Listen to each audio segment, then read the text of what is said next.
Good evening. Welcome to the Kent City Council special meeting for September 27th, 2022. We have one item on this agenda this evening. If I could have everyone please join me in the flag salute before we get started.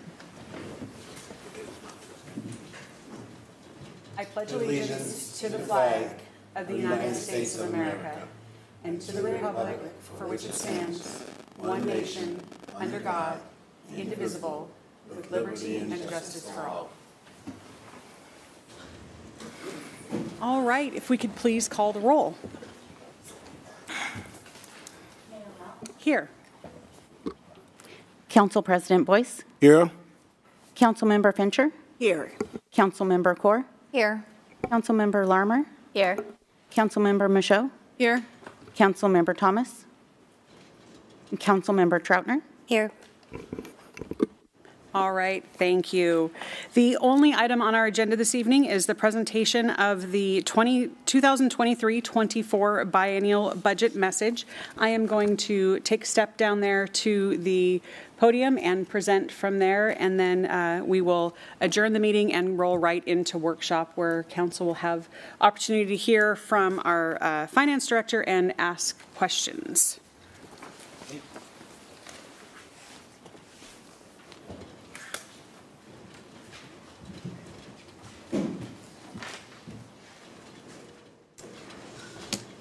All right, good evening, Council President Boyce, council members, Kent residents, all of the employees from the City of Kent. I am very, very proud to present to you tonight our 2023-2024 biennial budget.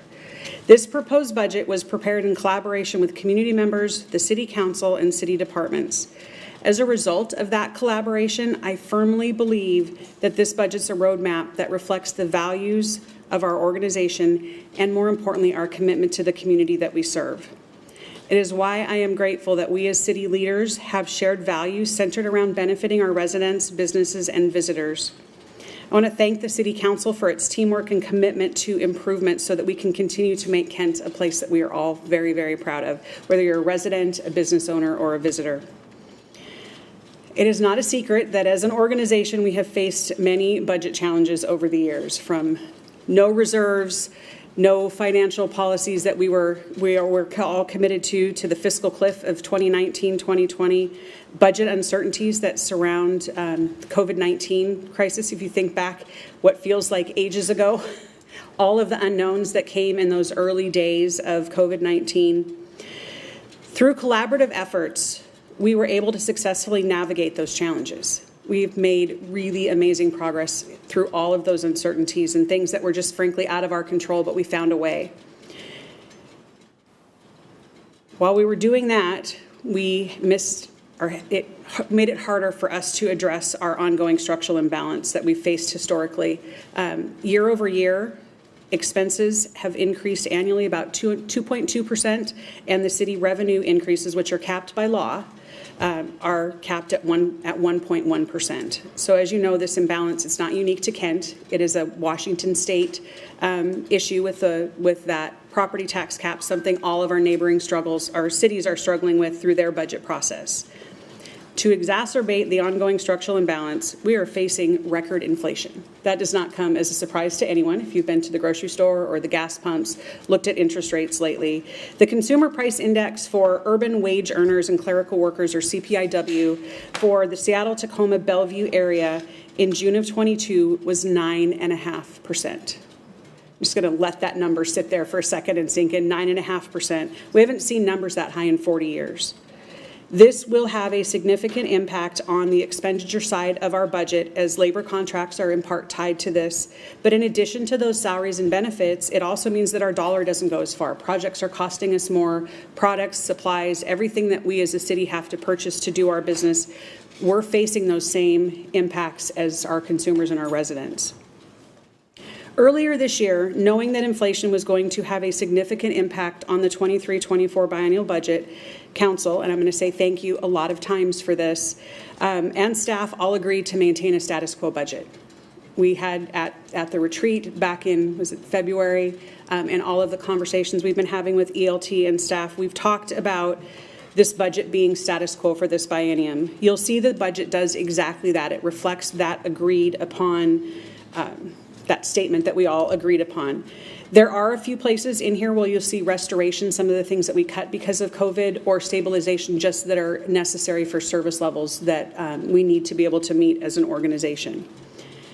It was agreed upon that any budget request would come with a revenue stream or an expenditure reduction to see that, and you will, along with that, and you will also see that. We collectively agreed to no new initiatives. In addition, with inflation so high, we knew we needed to explore ways to mitigate that structural imbalance. This proposed budget shifts the city's reliance on property tax, which is currently supporting ongoing operating expenditures, to instead support the city's capital program. So we talked a little bit about that at the retreat, possibilities of that. With property tax limited to growth of 1% plus new construction, it has been a major contributor to that structural imbalance in the general fund.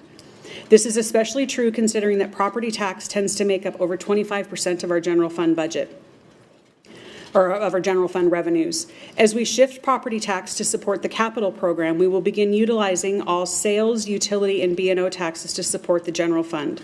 These revenue streams most often reflect what is ongoing in the economy and should more closely align with inflation. Although it will not solve our entire structural imbalance, it will lessen the impact. This shift also allows us to continue to honor our long-standing commitment to the business community by providing dedicated funding for investment in our transportation system. So I want to make sure that we're really clear on that. While we're changing the sources, we are not changing that dedicated funding. So not us removing that commitment.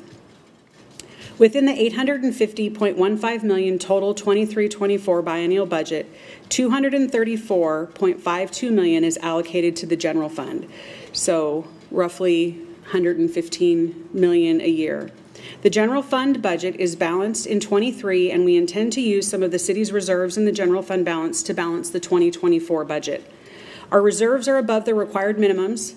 Back to those financial policies that we established, Council President, back in 2012, when we did not have that reserve account. And they were developed for just this kind of use. We were able to rely on those reserves for some of the COVID things that came up. Similarly, we're looking at to balance our budget in 2024. In addition, the remaining unallocated balance of ARPA funding is allocated in this budget, which allowed us to offer a future-ready capital program, making sure that we've got plans in place to move projects forward and the ability to move those capital projects, the one-time expenditure type things, not ongoing expenses like positions, salaries, that kind of thing. We've continued our commitment to equity in city projects, programs, and service delivery. The Race and Equity Division was created during this current biennium, and that division has been working closely with community stakeholders and staff to develop the Race and Equity Strategic Plan. Council, you've been hearing presentations from Yuri all along. Continue to work on that. Actually had an ELT meeting about that plan and where we're at, and so Council will be hearing updates in the future there. So we've been able to work on that plan. We're nearing adoption and preparing for implementation of actionable steps. This budget includes $800,000 of ARPA funding to implement this plan. Doesn't do any good to have a plan if you don't have the resources to put it into practice. In addition, as a part of the city's language access plan, $150,000 has been allocated for translation of vital city documents into the community's top languages. We know that that's an ongoing priority of council and are acknowledging that with the recommendation that funding be attached to that. Public safety. The criminal justice system seeks to reduce crime by holding people accountable. While fines or jail can be an effective and sometimes necessary deterrents, they're only one type of tool that we have to address criminal behavior. We need to continue to support a variety of tools and ways to address root causes such as drug and alcohol addiction and mental health challenges.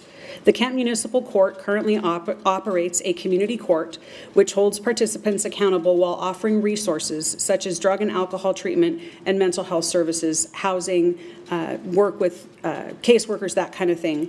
This budget makes $100,000 available to community court to help provide appropriate resources to address participants' underlying needs that may have led to that criminal activity. So it's, again, maintaining that holistic approach. There has to be accountability, but we have to do it compassionately, and so making sure that folks have access to resources that they need. The city will continue to be in the forefront of transparency and accountability with law enforcement. New laws on police reform have changed how the department recruits our officers. We've heard, again, loud and clear from council, we want our police department to reflect the diversity in our community. It's changed the way that we interact with our community and provide services. The police department has expanded its recruiting efforts to attract qualified and diverse recruits. You've been able to see some of that work in action as we've been swearing in officers over the last few months. This budget increases funding by $133,940 to enhance recruitment advertising, provide tools and program supplies, cover event registration, travel costs, and other pre-employment expenses. We have found in recruiting that personal touch, being places, physically showing up where community is making all the difference in recruitment. Police reform laws also mandate that police officers provide medical aid as soon as possible during contact, and our officers need the medical supplies to make sure that they can readily provide that aid. This budget includes $10,000 for first aid supplies, including tourniquets, chest seals, Narcan, and AED supplies. Statewide level police reform bills have made apprehending criminal suspects significantly more challenging. In response to regionally increasing crime rates, this budget includes funding for technology called FLOCK, F-L-O-C-K. FLOCK is a software and hardware solution for automated license plate detection through a camera system and web-based platform. These cameras, which are used in other cities in the region, I want to say Spokane Valley, was speaking with mayor from that area, how they are using it very successfully. Might not be Spokane Valley, but it's on the east side of the mountains. So. And they've seen pretty significant returns on this technology. These cameras can be positioned at primary roads, entrances into the city, and are a way to help us investigate crime. So the flock cameras will allow for officers to receive a text message when a wanted or stolen vehicle has been identified by the camera. It will provide police a better opportunity to locate suspect vehicles and solve crime. Ever-advancing technology has resulted in more complexity in investigating crime. These more complex investigations have officers using additional technology, including multiple software applications, to gather information needed to file cases. This budget includes $132,000 to ensure officers have the technology to perform those thorough investigations. We have to be able to build those cases so when they're referred to the prosecutor's office, they have everything that they need. In addition, the police department will continue its car per officer program and purchase 6 new vehicles each year this biennium. This program greatly improves efficiency and is a significant cost saving for the city. While not unique to Kent, the Kent Correctional Facility is experiencing increased needs for space. This is caused by inmates who, due to medical conditions, in most cases serious behavioral health issues or propensity to violence, must be housed separately from other inmates. It significantly reduces the capacity of our jail because of the complexity of these issues. This raises a potential that the jail may reach capacity sooner than it would have historically. The budget includes $100,000 per year, which would allow for up to 33 inmates to be sent to Yakima County Correctional Facility when our facility reaches capacity. Not anything new, just making sure that it's called out in this budget.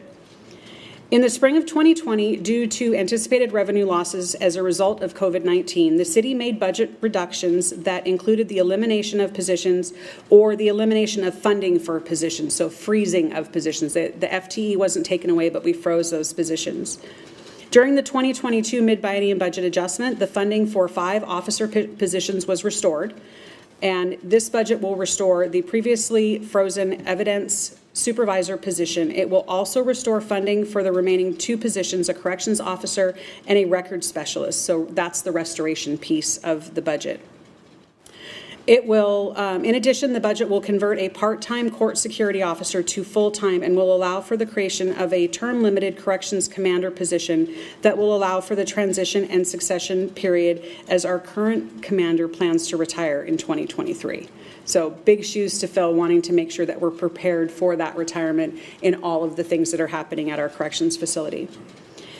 In 2019, the city implemented the red light camera program.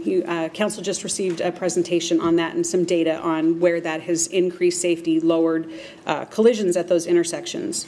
This program has resulted in the ability to fund the police department's body-worn camera program. You've all heard me refer to this as the optional way to support that body-worn camera program, voluntary participation. So thank you to all of you that have voluntarily participated. I am not calling anyone out in particular, just saying thank you for that. But we have also, in all seriousness, seen a reduction in accidents at those intersections. We continue to see people running red lights, and that's that revenue stream. This budget does include requests from council for funding to expand the red light program at 6 new locations, including 108th Avenue Southeast and 208th in all directions, 116th Avenue Southeast and Southeast 240th Street in all directions, Washington Avenue North and West Meeker Street in all directions, 116th Avenue Southeast and Kent Kangley in all directions, 68th Avenue South at both 228th and 212th, again, in all directions. It's anticipated that once these new cameras are operational, the city will recognize approximately $1.8 million per year in additional revenue. Revenues for 23 are expected to be significantly lower as the cameras will not be operational until we're estimating the second half of the year. The costs associated with the maintenance of the program are included in this budget, along with the addition of a judicial specialist position at the court, which will be necessary to process the violations as a result of the new cameras, so increased workload by adding those new locations. The judicial specialist position is funded beginning in the second half of 23. It is anticipated that the mid-biennium budget adjustment will address other needs to support that program, so once it's up and operational, we'll have a better idea of that increased workload.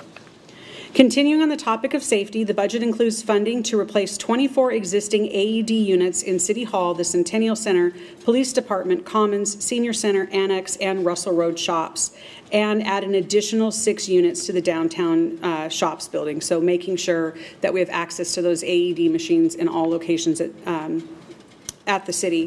Funding for the AEDs will include a service contract ensuring these units continue to function properly and have updated replacement pads and batteries. So the contract will make sure that they're all continuing to operate like they are supposed to be. The city's permit center, so let's talk about economic development. City's permit center continues to realize demands for service beyond their ability due to current staffing levels. That's a good thing that we're seeing continued permit requests. That means we've got economic development happening in our city. Offset by the revenues generated by the permit center, so again, no new programs positions without a funding source. This budget includes extending a current term-limited office tech position through 2024, adding a new plans examiner position, converting 2 term-limited plans examiner positions to permanent positions. That's also a theme you'll hear in our current job market. It is really important for people to recognize stability, and we know that the demand for permits isn't going to be going away anytime soon. And we are also adding a data analyst position. The data analyst position will focus on providing performance measures and business intelligence, keeping current on data sets and growth tracking, and analysis of economic measures in real time. This position will help us further realize our goal of being a data-driven decision-making organization. In addition, this budget includes funding for the Economic and Community Development Department to create a talent development initiative, generating short-term or limited-hour positions for students who are studying urban planning, urban design, architecture, or other related academic programs. Establishing these relationships early on with individual students in academic programs will not only foster goodwill and yield promising applicants for future, and it will also yield promising applicants for those positions. We have a lot of examples of long-term amazing employees that started out as interns here at the city, looking at a whole bunch of them. And this program will allow us to do that. So again, in this current job market, if we are not using all the tools that we have available, we're missing out on those really good applicants. Significant investment has been made on cleaning up Mill Creek Canyon, so transitioning to parks. Again, council, thank you for the recognition that we need to make an investment in those natural spaces, that they are the gems and jewels of our city, and it is up to us to maintain them. Mill Creek Canyon is one of Kent's most important natural areas of habitat, flood protection, water quality, and recreation. In addition, the new Vandoren's Landing project, I think some of you have had a chance to tour that. So that's been built in conjunction with the levee work that was done in that area. It's slated to be completed later this fall, and when combined with the adjacent Green River Natural Resource Area, has the potential to become a premier urban natural recreation area in the Puget Sound. So little known fact, it's known by people all over outside of Kent, that GRNRA area, bird watching, other species, but we need to be able to maintain it. And with the addition of the new expanded park that's coming as a result of that flood control work, we know that this is an opportunity that we have to seize to make that area accessible and the gem that we really know that it can be. This budget adds 2 maintenance worker 2 positions, one for Mill Creek Canyon and one for Vandoren's Landing. On the Mill Creek front, it takes ongoing maintenance to keep up with the work and the cleanup that we've done over the years. It's not a one and done. So without staff to be in there working on that, we go backwards, and then it becomes money that we've spent for naught. And then the addition at the Vandoren's Landing, it's a whole nother body of work. So as work will be performed to maintain drainage areas, one of the positions will be funded through drainage fund. So there's the funding source with that position. The positions will be used to maintain the city's investment in these areas and maintain active uses to these areas to prevent unwanted and detrimental uses, right? The more eyes, the more usable, the safer those spaces are, and the easier it is to keep them up. It also adds a volunteer coordinator position, which will bring back the Green Kent stewards. I'm looking at Councilmember Corr. I know this is extremely important to you, and I'm excited that we found a way to bring back this program. We know that it's a high priority, and the Green Kent stewards will work in the natural areas along with the Adopt a Park and Plant the Planet Tree education program to teach kids the importance of trees and get them outside in nature. It allows us to create a small working group within Park Ops to manage natural areas and allows the city to leverage over $150,000 worth of volunteer labor each year with the ability to partner with organizations such as the Kenton Federal Way Public Schools, Green River College, Green River Coalition, Environmental Science Center, and other environmentally focused nonprofits. We get requests all the time from our local businesses who want to be involved and engaged, and bringing this program back will allow us to do that. So there's a shout out to Councilmember Corr for being persistent in that ask and that desire. Park Operations manages and stewards the urban forest program on park properties, which includes monitoring to overall health and status of trees. We hear Councilmember Fincher talk about our tree canopy on a regular basis. Tree health is assessed utilizing best practices established by the International Society of Arboriculture and is accomplished by certified arborists, both staff and via contract services. As a part of the information we've gathered while developing the Park Urban Forestry Plan, a tree inventory was initiated and 441 hazard trees were identified in our current tree inventory. These trees are prioritized for removal based on current tree assessments. This budget includes $250,000 to begin that work of removing those hazardous trees. Without that funding, that backlog would take us a really long time to get through. So this is really a hope at getting some of those hazardous trees removed much quicker than if we just spent a little bit of money each year. Back to the labor market. The current labor market is proving challenging for all municipalities. I will tell you, it is something that comes up at every single meeting that I attend. The Parks Department has encountered challenges recruiting applicants to fill temporary positions in recreation, athletics, camps, senior programs, adaptive rec, and other important areas. This budget adds additional funding to increase temporary position wages to be more competitive in recruiting for these positions. So think about the programs that were in jeopardy over the summer, the ones that we were not able to hire for, lifeguards. This is a hope that by increasing those temporary wages that we will become competitive with, quite honestly, fast food restaurants. The Riverbend Golf Complex suffered revenue loss during the early pandemic. We had to close for a time. As a part of the American Rescue Plan Act, or ARPA money, the Treasury has provided the city with a tool to calculate revenue loss for an entity. When calculation is applied to the golf course, it shows its revenue fell short by nearly $700,000. This budget includes a restoration of those lost funds to the golf course, and these funds will be used to address additional capital needs at Riverbend, allowing it to continue to maintain the reserves for any challenges we face going forward, right? The golf course is very dependent on things like weather, completely out of our control. But we have, through that golf course plan, that business plan, been able to establish a necessary reserve account, and this infusion of ARPA money will allow us to do some of those capital projects that need to be done to keep the golf course competitive while also maintaining reserves. All right, on to Public Works.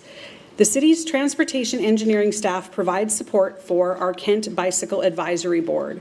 The advisory board is charged with promoting bicycling in Kent, improving bicycle safety, developing demonstration projects to encourage cycling in the city. The Kent Bicycle Advisory Board does not have a funding source. Although the city cannot give money directly to the board, we can identify transportation funds for use in efforts to help the work that the board is doing. The budget includes $7,000 to fund equipment to support events, including a folding canopy, tables, chairs, safety vests, equipment, and materials for things like the bike rodeo. I know some of you had a chance to go up to that bike rodeo that our advisory board put on up at the YMCA. That's where this request came from. The board came and said, we really want to do this kind of work in the community, but it's not free, right? They need that equipment. So this $7,000 will help them help us.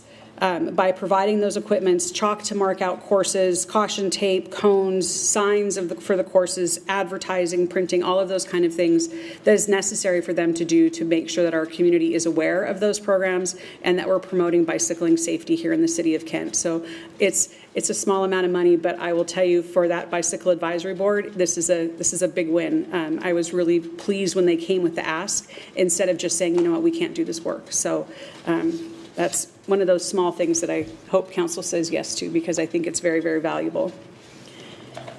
More on the public works side, this budget will convert the current term-limited right-of-way engineer technician position to a permanent position. The current incumbent is responsible for essential work connected to the acquisition of property rights for capital projects. This responsibility includes the review and analysis of real estate documents, title reports to confirm existing property rights prior to acquisition to avoid interference with other superior rights, and to ensure the city acquires property that allows projects to be constructed, right? Making sure that we know exactly what we're going into when we're looking at purchasing right away for projects all around the city. The current TLT position aids Public Works operation and parks to determine city maintenance responsibilities, economic development for title review of properties under new development, title companies that require information for sale and acquisition of property located in the city, and residents who have questions about municipal property issues. This change does not require additional funding, just converting that position from a temporary term limited to a full-time position. It just recognizes this work is ongoing, and it continues to get more complicated as we grow and expand. Properties that are left in the inventory are often more encumbered, and there's a reason why they're potentially vacant, or as we build out roadways, levees, that kind of thing, we need to have this work being done. This budget also includes the extension of 5 limited term positions within Public Works: environmental engineer tech, GIS analyst, construction inspector, civil engineering designer, and stormwater inspector engineering tech. There is no increase to the operating budget, as the costs of these positions are paid for by the project. So again, not any sort of increase to our expenses. It's all comes out of that project revenue, or the project funding. Over the last biennium, the city has seen, we're going to talk a little bit about some funding streams. Over the last biennium, the city has seen revenues such as sales tax and real estate excise tax, or REIT, come in significantly higher than anticipated. As such, the city has experienced growth in both fund balance of the general fund and the capital resource fund.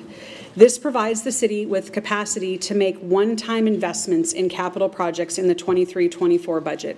So these are projects that have been delayed, projects that we have not been able to consider, and again, it's one-time funding. So that's the difference in the adding of new initiatives and programs. We're talking about one-time money source. So the first one is the Kent East Hill Operations Center, or KEHOC. The city has grown out of its downtown shop location. If anybody's been down there, you know it's like playing Tetris come about 4 o'clock when everybody's trying to get in and park. We're outgrowing the building. We're outgrowing that site. It's, I think, as old as I am. So, you know, the city's grown a lot since then. Park operations staff have worked, so we're looking at this establishment of additional buildings and infrastructure up at Keyhawk, or the operations site. Park staff have worked on this site for about 20 years and now work in modular trailers that are in disrepair and need replacement. I think some of you have had a chance to go up there. Working conditions are not okay. We cannot expect our employees to work in facilities like that. Public Works uses this site for material storage and has staff that stage up there for their work without any building space.